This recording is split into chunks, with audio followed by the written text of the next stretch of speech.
बात अब उपचुनाव के वोटिंग गुरुवार को हुई और 5 विधानसभा सीटों पर आज सुबह से वोटों की गिनती शुरू हुई और उनके अब नतीजे भी सामने आने लगे हैं। 5 विधानसभा चुनाव जो हुए उपचुनाव, उससे जुड़ी खबर हम आपको बता दें कि गुजरात की 2 सीटों पर चुनाव हुए थे उपचुनाव। इनमें कड़ी विधानसभा सीट पर भारतीय जनता पार्टी ने जीत दर्ज कर ली है।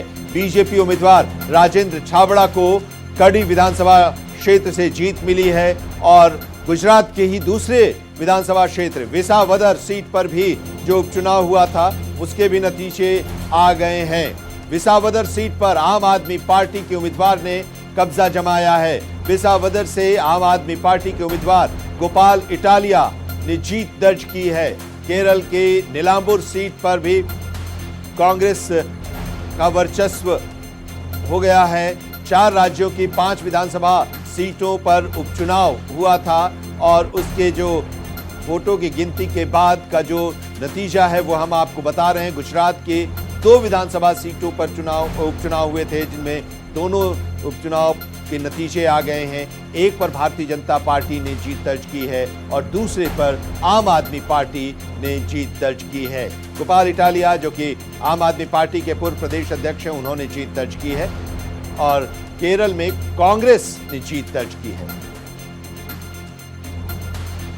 तो चलिए अब आपको यह बता रहे हैं कि जो 5 विधानसभा सीटों पर उपचुनाव हुआ वहां पर कहां कितना मतदान हुआ था और वोटों की गिनती के बाद जो नतीजे आ रहे हैं वो भी हम आपको बता रहे हैं। गुजरात के विसावदर विधानसभा सीट पर 54.61% वोटिंग हुई थी जब गुरुवार को मतदान हुआ था। गुजरात की ही कड़ी विधानसभा सीट पर भी उपचुनाव हुआ जिसमें 54.49% वोटिंग हुई थी। केरल के नीलांबुर सीट पर उपचुनाव में 70.76% वोटिंग हुई थी, जबकि पंजाब के लुधियाना वेस्ट विधानसभा सीट पर 49.07% मतदान हुआ था। पश्चिम बंगाल की कालीगंज सीट पर 69.85% मतदान हुआ था। आज वोटों की गिनती इन सभी सीटों पर सुबह 8 बजे से शुरू हुई और अब नतीजे भी आने लगे हैं।